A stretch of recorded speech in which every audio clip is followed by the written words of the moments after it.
स्वागत है दोस्तों रंगभूमि मैथ्स पर। दोस्तों आज फिजिक्स का ये लाइट चैप्टर से बहुत ही इंपॉर्टेंट एमसीक्यू लेकर आया हूँ दोस्तों, क्योंकि यहाँ से भी बहुत सारे क्वेश्चन पूछे जाते हैं और अभी आरआरबी ग्रुप डी के लिए बहुत ही इंपॉर्टेंट है।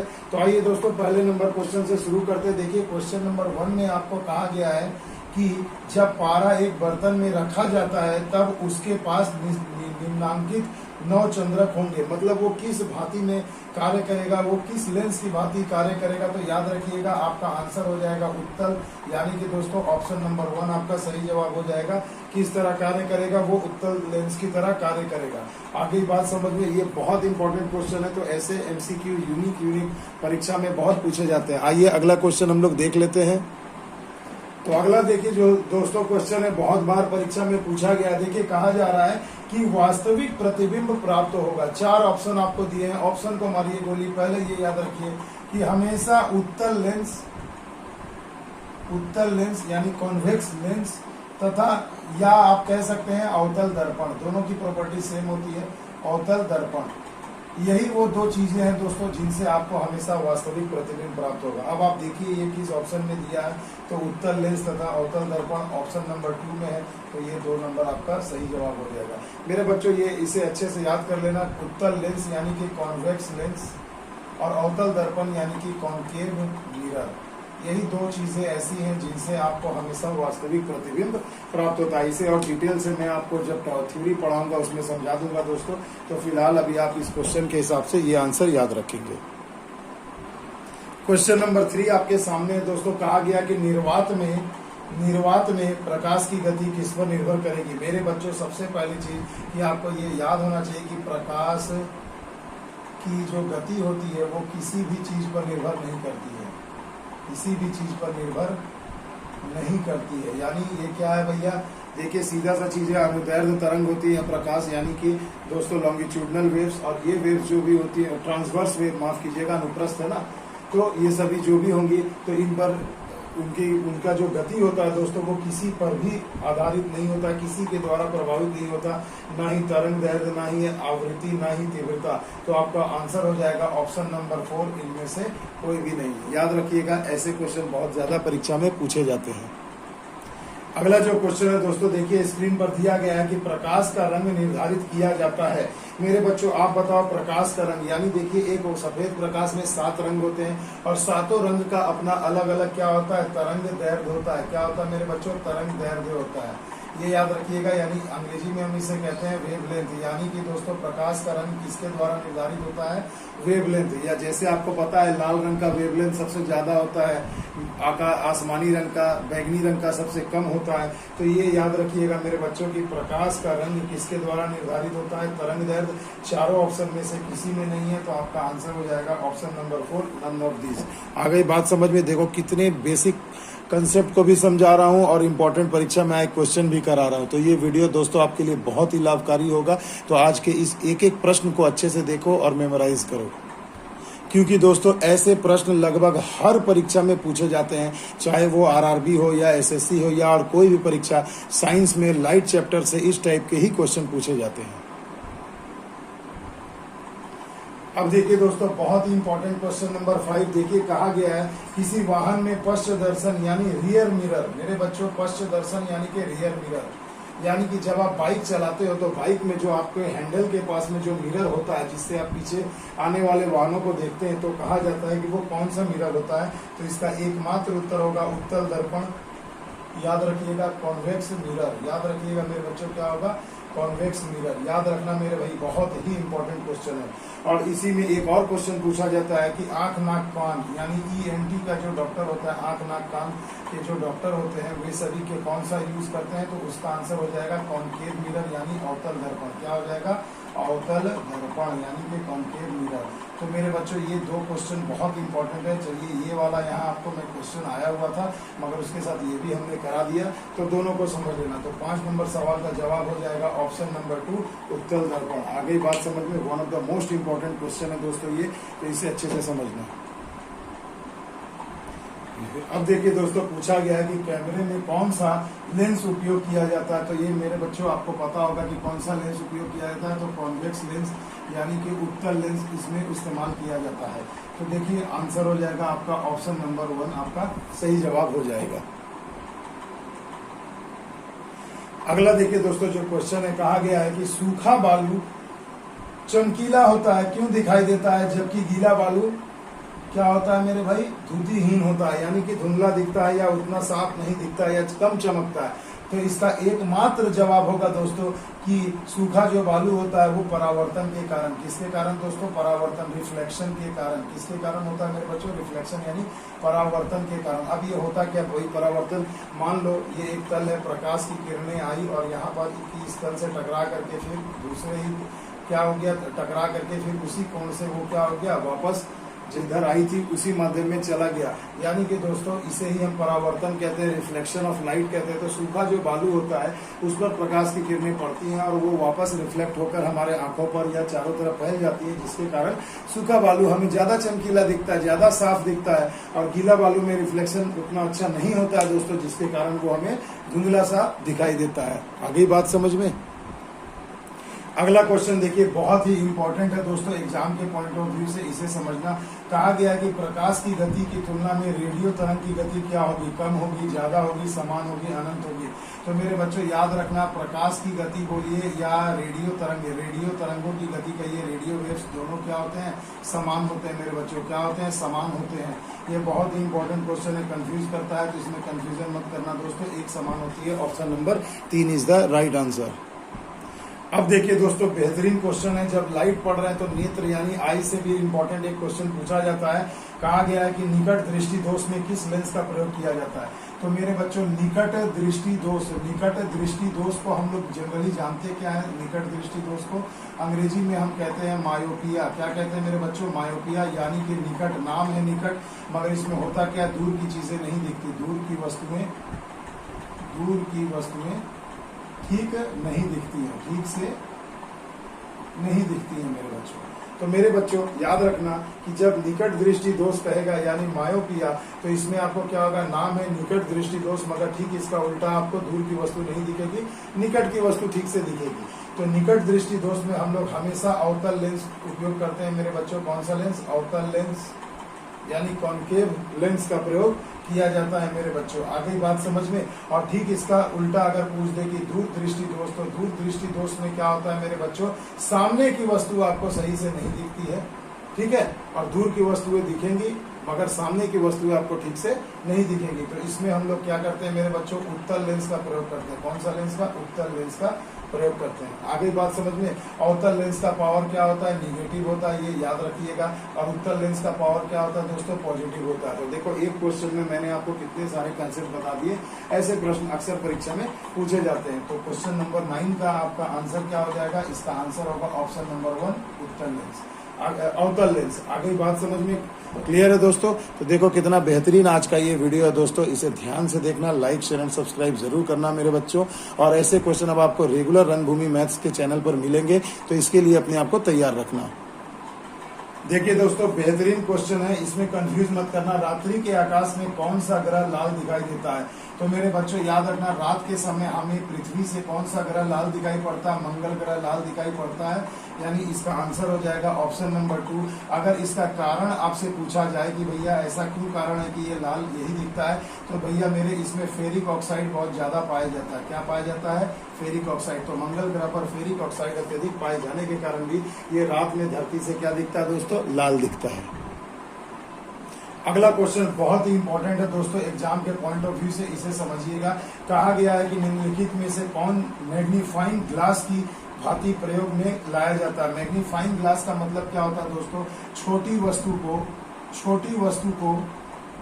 वस्तुओं को बड़ा करके देखना। क्या करके देखना, बड़ा करके देखना मेरे बच्चों। छोटी सी चीज है, और देखे होंगे आप लोग इस प्रकार का एक ग्लास रहता है और ऐसे ये डंडी रहती है, इसके बीच से हम छोटी वस्तु को ऐसे करके बड़ा करके देखते हैं। तो देखिए इसे ही हम कहते हैं मैग्नीफाइंग ग्लास। और कहा गया कि मैग्नीफाइंग ग्लास बनाने के लिए किस मैग्नीफाइंग ग्लास की भांति प्रयुक्त होता है, किसे प्रयोग कर सकते हैं। तो आंसर हो जाएगा अभिसारी लेंस। क्या हो जाएगा मेरे बच्चों, अभिसारी lens. Option number 3 is the right answer. एकदम कंठस्थ कर लो भैया, ऐसे प्रश्न परीक्षा में पूछे जाते हैं कि मैग्नीफाइंग ग्लास के रूप में किसे हम प्रयोग कर सकते हैं, तो अभिसारी लेंस। आगे बात समझ में दोस्तों, बहुत ही इंपॉर्टेंट क्वेश्चन दोस्तों, अब तक का परीक्षा में सबसे ज्यादा बार पूछा जाने वाला और सबसे इंपॉर्टेंट क्वेश्चन है दोस्तों। अब ये देखिए क्वेश्चन क्या कह रहा है कि समतल दर्पण द्वारा बना प्रतिबिंब, उसका आपसे प्रकृति पूछा जा रहा। तो मेरे बच्चों ऑप्शन को मारिए गोली, पहले ये याद रखिए कि समतल दर्पण यानी कि जो प्लेन मिरर होता है मेरे बच्चों, प्लेन मिरर जो होता है, इससे कैसा प्रतिबिंब बनता है, कैसा इमेज बनता है। तो आपको ये याद होना चाहिए भैया कि जब भी समतल दर्पण की बात की जाएगी तो उससे कैसा मिरर, कैसा इमेज बनेगा, तो आभासी, सीधा तथा उल्टा। क्या बनेगा मेरे बच्चों, आभासी, सीधा तथा आभासी बनेगा, सीधा बनेगा। अब देखो यहाँ जो ऑप्शन में आपको दिया गया, आभासी, वास्तविक, काल्पनिक, या कभी आभासी कभी वास्तविक, या इनमें से कोई नहीं। तो मेरे बच्चों याद रखिएगा, प्लेन मिरर से जो भी इमेज बनता है मेरे बच्चों, वो कैसा बनता है, तो हमेशा याद रखना मेरे बच्चों, आभासी बनेगा तथा उल्टा बनेगा। माफ कीजिएगा, कैसा बनेगा, आभासी बनेगा तथा उल्टा। क्यों मेरे बच्चों, याद रखिए, इन्वर्टेड इसे कहते हैं। अब मान लो कि आप कैसा बनाओगे, आभासी तथा उल्टा बनता है, ये कैसे हम लोग समझेंगे मेरे बच्चों। तो देखिए प्लेन मिरर, आपके घर में मिरर तो हो गई, तो जब आप अपने मिरर को देखते होगे दोस्तों, तो देखिएगा जब आप अपना राइट हैंड उठाएंगे तो मिरर में आपको दिखेगा वो भी राइट हैंड, मगर वो किधर दिखेगा, उल्टे तरफ दिखेगा। किधर दिखेगा, उस आपके लेफ्ट हैंड साइड के तरफ उठता हुआ दिखेगा। और जब आप अपने लेफ्ट हैंड को अगर रियल में उठाओगे तो वहां भी लेफ्ट हैंड ही उठेगा, मगर वो क्या होगा, उसकी दिशा अदल बदल रहेगी। यानी कि प्लेन मिरर में हमेशा याद रखना कि लेटरल शिफ्ट होता है। क्या होता है, दाएं वाली चीज बाएं तरफ दिखती है और बाएं वाली चीज दाएं तरफ दिखती है, इसलिए दोस्तों इसे हम उल्टा कहते हैं। तो यहाँ पर देखिए इस हिसाब से, प्रश्न के हिसाब से आपका सही जवाब क्या हो जाएगा मेरे बच्चों, 12 नंबर क्वेश्चन का आंसर हो जाएगा आभासी। 1 नंबर में ऑप्शन दिया है, यानी राइट आंसर हो जाएगा ऑप्शन नंबर 1, आभासी तथा उल्टा। आगे बात समझ में। अगला प्रश्न देखिए आपके स्क्रीन पर है, कहा गया है कि मेघ गर्जन की ध्वनि सुनाई देने से पहले बिजली की चमक दिखाई देती है। तो इसका सही जवाब क्या होगा मेरे बच्चों, कि देखो मेघ गर्जन में आपको क्या सुनाई देता है दोस्तों, जब बिजली चमक कड़कती है तो आपको ध्वनि सुनाई देता है, और एक बार आपको क्या है, प्रकाश दिखता है। तो अब आप मेरे को बच्चों बताओ कि जब भी बिजली गरजती है या चमकती है तो आपको उसकी चमकाहट पहले दिखती है और उसके बाद उसकी ध्वनि सुनाई देती है। तो ऐसा क्यों होता है, तो आपको पता होना चाहिए कि प्रकाश की जो चाल होती है वो क्या होती है, ध्वनि की चाल से बहुत अधिक होती है। तो भैया जिसकी चाल अधिक होगी वही ना पहले आएगा, और जिसकी चाल या चाल कम होगी तो ये बाद में आएगा। तो इसलिए हमें क्या है, पहले प्रकाश दिखता है पहले पार्ट में, और उसके बाद में दूसरे पार्ट में हमें क्या होता है, उसकी आवाज गड़गड़ाहट सुनाई देती है। तो यहाँ पर सही जवाब आपका क्या हो जाएगा, ऑप्शन नंबर 2, क्योंकि प्रकाश की ध्वनि से अधिक क्योंकि प्रकाश ध्वनि से अधिक शीघ्र गति से चलती है, यानी ऑप्शन नंबर 2 आपका सही जवाब हो जाएगा। आगे बात समझ में। तो देखो ये बहुत ही इजी, बहुत ही इंपॉर्टेंट कंसेप्चुअल क्वेश्चन है दोस्तों, ऐसे प्रश्नों को कभी भी एग्जाम में मिस मत करना। अब देखिए मेरे बच्चों जो अगला क्वेश्चन है, क्वेश्चन नंबर 14 हो जाएगा। क्या कहा जा रहा है, माइक्रोस्कोप प्रयोग किया जाता है। तो मेरे बच्चों माइक्रोस्कोप से क्या देखते हो, तो देखे होगे डॉक्टर के पास कि मतलब लैब में जो टेस्टिंग होती है वहां माइक्रोस्कोप का प्रयोग किया जाता है। उससे अति सूक्ष्म वस्तुएं, याद रखिएगा, अति सूक्ष्म या सूक्ष्म वस्तुओं को बड़ा करके देखा जाता है ना मेरे बच्चों। तो यहाँ क्या हो जाएगा, सूक्ष्म वस्तुएं, अति सूक्ष्म वस्तुएं देखने के लिए, वस्तुएं देखने के लिए प्रयोग किया जाता है, यानी कि मेरे बच्चों option number 3 is the right answer. आगे बात समझ में। अब देखिए दोस्तों अगला क्वेश्चन बहुत ही इंपॉर्टेंट है, बहुत फंसाऊ क्वेश्चन है दोस्तों, इसे ध्यान से देखना। कहा गया है कि समुद्र में जल का रंग नीला दिखता है, क्यों। अब इसमें बहुत सारे होते हैं भैया आंसर। तो सबसे पहले मेरा निवेदन है कि जब भी ऐसा क्वेश्चन स्क्रीन पर आए या कभी एग्जाम में मिले तो याद रखना, पहले ऑप्शन को देखिए। तो यहाँ देखिए ऑप्शन नंबर 4 इसका सही जवाब हो जाएगा। क्यों होगा मेरे बच्चों, देखिए क्या कहा गया कि जल के अणुओं द्वारा नीले प्रकाश का प्रकीर्णन यानी scattering of blue colour, blue light, light के ब्लू कलर का क्या हो रहा है, स्कैटरिंग होता है जल के अणुओं के द्वारा। स्कैटरिंग मतलब होता है छिटकना। तो यानी कि ये क्या है, पूरा कलर ब्लू कलर पूरा समुद्र में क्या होता है, छिटक जाता है, जिसके कारण हमें क्या है, समुद्र का रंग नीला दिखाई पड़ता है। तो ब्लू कलर के प्रकाश का स्कैटरिंग होता है, जिसके कारण हमें समुद्र का रंग क्या होता है, नीला दिखाई पड़ता है। अगला प्रश्न देखिए दोस्तों, देखिए लेंस के सूत्र से पूछा गया, बहुत ही इंपॉर्टेंट है दोस्तों।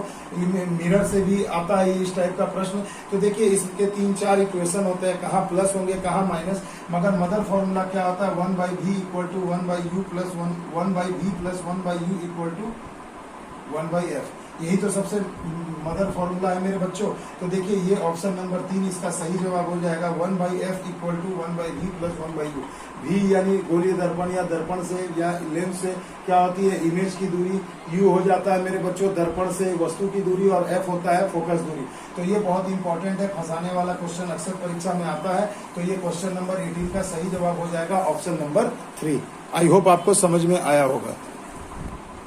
अब देखिए दोस्तों अगला जो क्वेश्चन है बहुत ही इंपॉर्टेंट है, दूरबीन क्या है। दूरबीन क्या है मेरे बच्चों, क्वेश्चन नंबर ये हो जाएगा 17। तो देखो दोस्तों क्वेश्चन नंबर 17 में क्या कहा गया है कि दूरबीन से क्या होता है। तो दूरबीन से देखो नाम ही है दूरबीन, दूरबीन यानी कि दूर की वस्तुओं को देखने की चीज, तो दूर की वस्तुओं को देखा जाता है।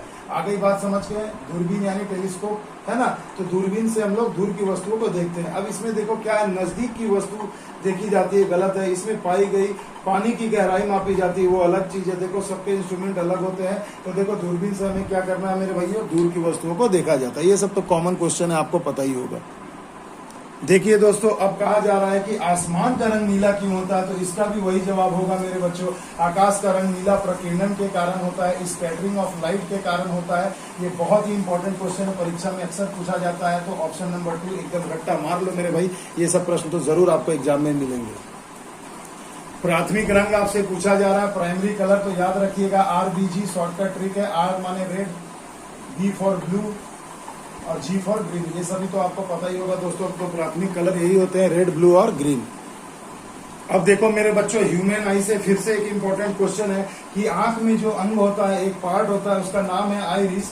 तो आइरिस का क्या काम है, तो आइरिस क्या करता है मेरे बच्चों, तो आइरिस आंख में आने वाले प्रकाश की मात्रा को नियंत्रित करता है। यानी ऑप्शन नंबर 1 आपका सही जवाब होगा कि जो आइरिस होता है आंख में, ये आइरिस क्या करता है, प्रकाश की तीव्रता को नियंत्रित करता है। प्रकाश की तीव्रता को क्या करता है मेरे बच्चों, नियंत्रित करता है, कंट्रोल करता है। क्योंकि आंख में कितना प्रकाश जाना चाहिए या नहीं जाना चाहिए वो यही डिसाइड करता है। तो ये बहुत ही इंपॉर्टेंट क्वेश्चन है परीक्षा के पॉइंट ऑफ व्यू से। और ह्यूमन आई पे बिल्कुल थ्योरी पढ़ाऊंगा दोस्तों, बहुत डिटेल में पढ़ाऊंगा, जिससे आपको एक भी क्वेश्चन इससे नहीं छूटेगा। तो उसके लिए थोड़ा वेट करिए दोस्तों। अभी फिलहाल हम लोग चलते हैं अगले क्वेश्चन की ओर। अभी देखो दोस्तों, अभी मैंने नेत्र से जो बीमारी था मायोपिया, अभी आपको बताया था। देखो फिर से एक क्वेश्चन रिपीट हो गया। इसमें आपको पूछा जा रहा है क्या कि मायोपिया से क्या मतलब है, दीर्घ दृष्टि दोष, निकट दृष्टि दोष, वर्णांधता या रतौंधी। तो मेरे बच्चों ऑप्शन नंबर 2 इसका सही जवाब हो जाएगा क्या, मायोपिया मतलब निकट दृष्टि दोष, यानी जिसमें दूर की वस्तुएं नहीं दिखती है। उल्टा होता है भैया, देखो अभी मैंने बताया था, फिर से देखो ये क्वेश्चन रिपीट आ गया। अब मेरे बच्चों देखो हीरो से इंपॉर्टेंट एक क्वेश्चन आता है डायमंड से रिलेटेड कि हीरे ज्यादा क्यों चमकते हैं। तो इसका सबसे मतलब बेसिक आंसर ये होगा, हीरे इसलिए ज्यादा चमकते हैं क्योंकि उनमें क्या होता है मेरे बच्चों, उनमें अपवर्तनांक बहुत ज्यादा होता है। तो ऐसे याद रखोगे, हाई अपवर्तनांक यानी रिफ्रैक्टिव इंडेक्स, जिसे RI कहते हैं, अपवर्तनांक, है ना। अपवर्तनांक का मतलब क्या होता है, म्यू इक्वल टू होता है मेरे बच्चों sin I by sin R। देखो स्नेल्स लॉ जो कहा गया था, अब ये भी आपको याद रखना है। ये कौन सा लॉ है मेरे बच्चों, स्नेल्स का नियम है, याद रखिएगा। ये क्या है मेरे भाई, स्नेल्स लॉ है, ये भी याद रखिएगा। sin I by sin R मतलब sine of incident angle by sine of refractive angle, reflection angle of reflection बराबर होता है म्यू। तो याद रखिएगा, हाई रिफ्रैक्टिव इंडेक्स होता है डायमंड में, जिसके कारण क्या होता है, उसके अंदर जो प्रकाश होता है वो पूर्ण आंतरिक परावर्तित हो जाता है, यानी टोटल इंटरनल रिफ्लेक्शन हो जाता है, जिसके कारण ये हद से ज्यादा चमकती हुई दिखती है। इसलिए दोस्तों देखिए क्या हो गया यहाँ पर, आंसर क्या हो जाएगा 25 नंबर सवाल का, 22 नंबर सवाल का आंसर हो जाएगा option number 2, due to high reflective index. उच्च अपवर्तनांक के कारण प्रकाश की किरणें आंतरिक रूप से भी परावर्तित हो जाती है, मतलब इंटरनली भी क्या होती है, रिफ्लेक्ट हो जाती है। आगे बात समझ में। अब देखिए दोस्तों, तरंग दैर्घ्य से रिलेटेड एक बहुत ही इंपॉर्टेंट क्वेश्चन है। देखिए परीक्षा में पूछा जाता है कि किस रंग का तरंग दैर्घ्य सबसे कम है। तो इसका आंसर करने के पहले मैं आपको एक बेसिक फॉर्मूला बताना चाहता हूँ, VIB GYOR, ये याद रखना मेरे बच्चे। अब देखो ऊपर से नीचे जाओगे तो आपको ये याद रखना है कि तरंग दैर्घ्य जो होता है, तरंग दैर्घ्य यानी तरंग की जो लंबाई, जो तरंग जो दूरी तय करती है उसे ही तरंग दैर्घ्य कहते हैं। 1 सेकंड में तरंग द्वारा तय की गई दूरी, तो यानी इसे हम अंग्रेजी में कहते हैं वेव लेंथ। तो जिसका भैया वेव लेंथ ज्यादा होगा तो कैसे पता करोगे, तो देखो ऊपर से नीचे जाओगे तो ये बढ़ेगा, क्या होगा, ऊपर से नीचे जाओगे तो तरंग दैर्घ्य बढ़ता है। तो देखो यानी सबसे अधिक वेव लेंथ तरंग दैर्घ्य किसकी होती है, रेड कलर की, इसलिए ये काफी दूर से भी हमें दिखाई पड़ती है। फिर ऑरेंज है, फिर येलो है, फिर जी फॉर ग्रीन है, बी फॉर ब्लू है, आई फॉर इंडिगो और वाई फॉर क्या हो जाएगा भैया, वायलेट यानी बैगनी रंग। तो अब यहाँ पर पूछा गया किस रंग का तरंग दैर्घ्य सबसे कम है, तो देखो ऊपर से नीचे बढ़ता है तो नीचे से ऊपर घटेगा, तो यानी देखो सबसे कम किसका होगा, वायलेट कलर यानी बैगनी रंग का। तो आपका सही जवाब क्या हो जाएगा, ऑप्शन नंबर 1, बैगनी रंग का तरंग दैर्घ्य सबसे कम होता है। तो देखो इस तरीके से इसे, अब इस पर कुछ भी क्वेश्चन पूछेगा भैया, कम ज्यादा कुछ भी, तो आप आसानी से आंसर कर सकते हैं। अब अगला प्रश्न देखिए दोस्तों, बहुत ही इंपॉर्टेंट है, आपके सामने कहा गया है कि किस रंग, माफ कीजिएगा, मृग तृष्णा बनने का कारण क्या है। तो मृग तृष्णा यानी कि मिराज मेरे दोस्तों, यही ना, मृग तृष्णा यानी मरीचिका जिसे हम कहते हैं हिंदी में, जो बालू में क्या होता है मेरे दोस्तों, रेगिस्तानी एरिया में क्या होता है, मान लो कि ये इस प्रकार का एक पेड़ है, ये पेड़ है, मान लीजिए इस प्रकार का एक पेड़ है, और यहाँ से कोई यात्री ऊंट पर या किसी भी पर बैठकर या पैदल आता है, ये पूरा रेगिस्तान है, तो जब सूर्य का प्रकाश पड़ता है, तो जब सूर्य का प्रकाश जब इस पेड़ पर पड़ेगा तो होता क्या है मेरे बच्चों कि इतनी गर्मी के कारण दोस्तों वहां पर क्या होता है, प्रकाश का पूर्ण आंतरिक परावर्तन हो जाता है, और यहाँ पर ठीक इसका एक उल्टा आपको यहाँ पर मिरेज बनता हुआ दिखेगा, इसका इमेज बनता है। तो यहाँ पर दूर के व्यक्ति को ये लगता है मेरे भाई कि यहाँ पर पानी है, और वो पानी की तलाश में जल्दी से आ जाता है, तो आकर के देखता है भैया ये तो बालू ही है, ये तो कोई पेड़ नहीं है, क्योंकि पानी में ही तो इसका प्रतिबिंब ऐसा बनता है। तो रेगिस्तानी एरिया में दोस्तों जब वो प्रकाश का पूर्ण आंतरिक परावर्तन होता है तो ऑब्जेक्ट्स का जो इमेज होता है वो उनको धरती पर बनता हुआ दिखता है, और इससे ये लगता है कि उस जगह पर पानी है, इसलिए उसका प्रतिबिंब बन रहा है, जो कि एक प्रकार का क्या हो जाता है, वहां पर यात्रियों को धोखा हो जाता है। तो यही आपसे पूछा जा रहा है कि मृग तृष्णा बनने का कारण क्या है। तो मृग तृष्णा बनने का कारण है ऑप्शन नंबर 1, पूर्ण आंतरिक परावर्तन, टोटल इंटरनल रिफ्लेक्शन, TIR जिसे हम शॉर्टकट में कहते हैं। तो ये बहुत इंपॉर्टेंट क्वेश्चन एग्जाम के पॉइंट ऑफ व्यू से मेरे बच्चों, इसे अच्छे से समझ लेना, ऐसे प्रश्न परीक्षा में पूछे जाते हैं।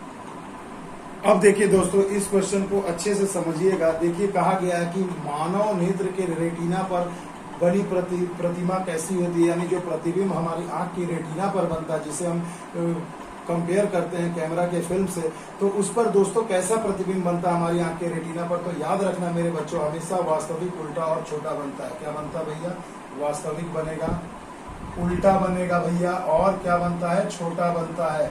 तो ये याद रखिएगा मेरे बच्चों, ऐसा क्वेश्चन परीक्षा में जरूर दिखेगा। अब ये अगर कंसेप्ट आपको याद रहेगा तो आप ऑप्शन देखोगे तो ऑप्शन नंबर 4 आपको सही दिखता हुआ मिलेगा कि वास्तविक और उल्टा, जिसमें दिया यहाँ बड़ा और छोटा की बात नहीं की गई है, तो वास्तविक बनेगा तथा उल्टा बनेगा, यानी ऑप्शन नंबर 4 आपका सही जवाब हो जाएगा। आ गई बात समझ में मेरे बच्चों। आइए कुछ क्वेश्चन और है, 30 तक तो करते ही हैं दोस्तों। अब देखिए दोस्तों, कहा गया है कि स्नेल का नियम किससे संबंधित है। तो अभी मैंने आपको म्यू बराबर साइन आई बटे में साइन आर बताया था, तो ये किससे संबंधित है, ऑब्वियसली प्रकाश के परावर्तन और रिफ्लेक्शन से संबंधित है, यानी कि ये प्रकाश से संबंधित है। तो ऑप्शन नंबर 3 आपका सही जवाब हो जाएगा कि स्नेल का नियम किससे संबंधित है, तो प्रकाश से संबंधित है। अब देखिए दोस्तों, अगला क्वेश्चन क्या कहा गया कि एक आवर्धक लेंस में क्या होता है। तो मेरे बच्चों ये बहुत इंपॉर्टेंट है, इसे अच्छे से समझना कि एक आवर्धक लेंस में हमेशा क्या होता है, उत्तल लेंस होता है मेरे बच्चों। ये एकदम बहुत बार परीक्षा में पूछा गया है, इसे अच्छे से याद रखना मेरे बच्चों कि जब भी आपको कभी आवर्धक लेंस के बारे में पूछा जाएगा और उसमें क्या होता है तो आप आंसर करोगे क्या, उत्तल लेंस होता है मेरे बच्चों। अगला क्वेश्चन देखिए दोस्तों, बहुत ही इंपॉर्टेंट है, क्वेश्चन नंबर 28। कहा गया है कि प्रकाश का वेग, वेलोसिटी सर्वप्रथम किसने नापा था। तो सर्वप्रथम किसने मापा था, तो याद रखिएगा रोमर ने सबसे पहले प्रकाश का वेग नापा था, यानी ऑप्शन नंबर 3 एकदम ऑथेंटिक जीके है दोस्तों, मदर क्वेश्चन है, ये सब परीक्षा में पूछे जाते हैं, तो इसके लिए एकदम तैयार रखिएगा। अब देखिए दोस्तों, कहा गया कि हमें वस्तु दिखाई पड़ती है, तो हमें वस्तु कब दिखाई पड़ती है, अपवर्तन के कारण, परावर्तन के कारण, पूर्ण आंतरिक परावर्तन के कारण, या इनमें से कोई नहीं। तो आंसर होगा ऑप्शन नंबर 2 परावर्तन के कारण। वेरी इजी क्वेश्चन, इसे जरा समझो मेरे बच्चों कि मान लो ये कोई एक ऑब्जेक्ट है, यहाँ पर सूरज है और यहाँ सूरज से उसका प्रकाश क्या है उस ऑब्जेक्ट पर जा रहा है। तो जब ये परावर्तित हो रही है, ये मान लो ह्यूमन आई है मेरे बच्चों, ये हमारा मान लीजिए आंख है, और ये जब प्रकाश यहाँ पर जा रहा है इस ऑब्जेक्ट से टकरा कर परावर्तित होकर जब हमारे आंखों पर जब ये पड़ता है मेरे बच्चों, तो इसका एक ऑब्जेक्ट बनता है हमारे रेटिना पर, तभी तो हमें वस्तुएं दिखाई पड़ती हैं। तो याद रखना कि वस्तुएं कभी भी दुनिया में कोई भी चीज अगर आप देख रहे हो तो उस देखने की वजह क्या है, प्रकाश का परावर्तन। क्या है मेरे बच्चों, प्रकाश का परावर्तन। आई होप आपको समझ में आया होगा। आइए एक क्वेश्चन और है दोस्तों, उसे भी हम आसानी से कर लेते हैं। तो देखिए दोस्तों, अगला जो क्वेश्चन है, कहा गया वेरी इजी क्वेश्चन, श्वेत प्रकाश में कितने रंग होते हैं? तो आप सभी को पता है 7 रंग होते हैं। जी हाँ मेरे बच्चों, DIB GYOR जो ये 7 रंग जो टूट करके बनते हैं मेरे बच्चों, यही मिल करके तो एक क्या बनाते हैं, ये सभी रंग मिल करके हमें सफेद प्रकाश देते हैं। यानी सफेद रंग के प्रकाश में ये 7 के 7 रंग होते हैं। आ गई बात समझ में? तो देखिए दोस्तों, ये एक छोटा सा प्रयास था मेरा। अब आपको जब तक भी परीक्षा न होती है RRB ग्रुप डी की, तब तक आपको हर एक इंपॉर्टेंट टॉपिक से ऐसे रोज मैं क्वेश्चन को यूट्यूब पे पोस्ट करूंगा। तो भैया इसके लिए भी तैयार रखिएगा। टेस्ट योरसेल्फ, कितना आप जानते हैं और नहीं जानते हैं। तो इस वीडियो में मैं उस जीके के साथ इंपॉर्टेंट कंसेप्ट भी बताऊंगा, तो उसे भी देख करके आप नोट बनाना न भूलें। तो अगर वीडियो अच्छा लगे दोस्तों तो लाइक शेयर सब्सक्राइब जरूर करिएगा। मिलते हैं दोस्तों अगले वीडियो में नए ट्रिक, नए लॉजिक, नए कंसेप्ट के साथ। तब तक के लिए दोस्तों जय हिंद, जय भारत।